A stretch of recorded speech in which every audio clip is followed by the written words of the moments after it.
ভিনেশ চান্ডেল, তার আইনজীবী কি বলেছেন দেখুন।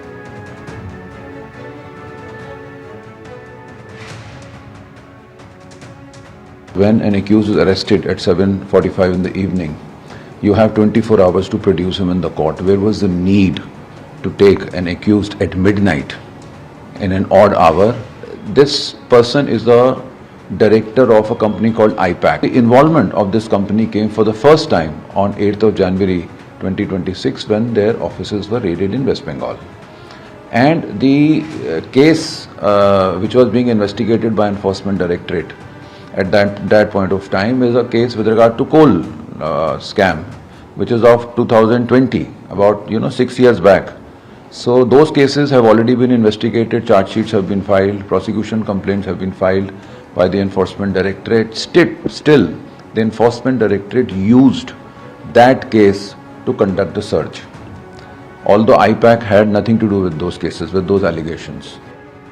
সবাইকে ধমকাচ্ছে, সবাইকে জ্বালিয়ে দেব বলছে, আইপ্যাক কাণ্ডের নাম না করে আক্রমণ শানিয়েছেন মুখ্যমন্ত্রী মমতা বন্দ্যোপাধ্যায়। পাল্টা শুভেন্দু অধিকারী তিনি বলছেন সবটাই সবাই জানে। দেখুন পর।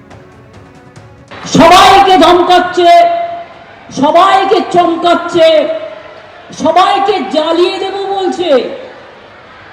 তৃণমূল কংগ্রেস কর্মীদের সব গ্রেপ্তার করুন অর্ডার দিচ্ছেন, মধ্যরাতে ইডি রেড করছে, সিবিআই রেড করছে, বলছে এজেন্টদের গ্রেপ্তার করুন।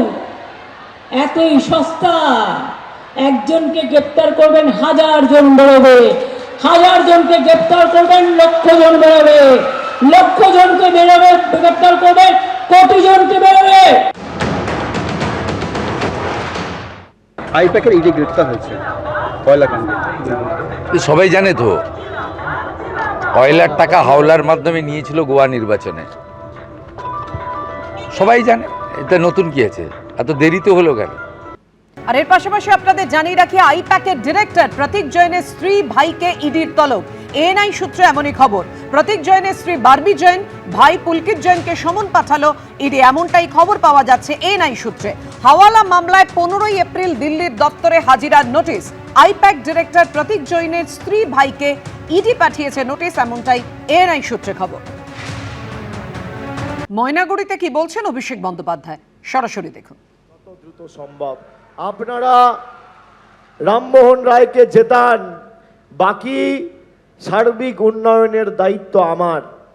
আমি এখানে জল্পেশ মন্দিরে গেছি, এখানে বলুন তো বিজেপির নেতা, বিজেপির সাংসদ, বিজেপির তৎকালীন সর্বভারতীয় সভাপতি এবং বর্তমান স্বরাষ্ট্রমন্ত্রী অমিত শাহ এসে বলেছিল যে এখানে জল্পেশ মন্দিরকে কেন্দ্র করে আন্তর্জাতিক মানের পর্যটন কেন্দ্র গড়বে কেন্দ্র সরকার।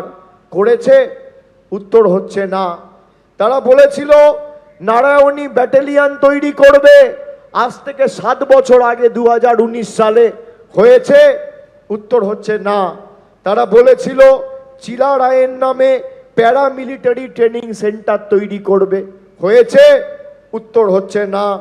তারা বলেছিল উত্তরবঙ্গে একটি কেন্দ্রীয় বিশ্ববিদ্যালয় এবং একটি এইমস বানানো হবে, 10 বছর আগে বলেছিল, 2016 সালে, আজকে 2026 হয়েছে?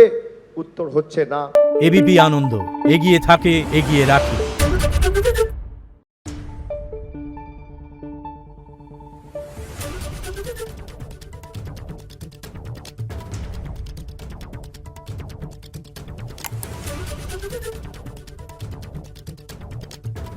Thank you.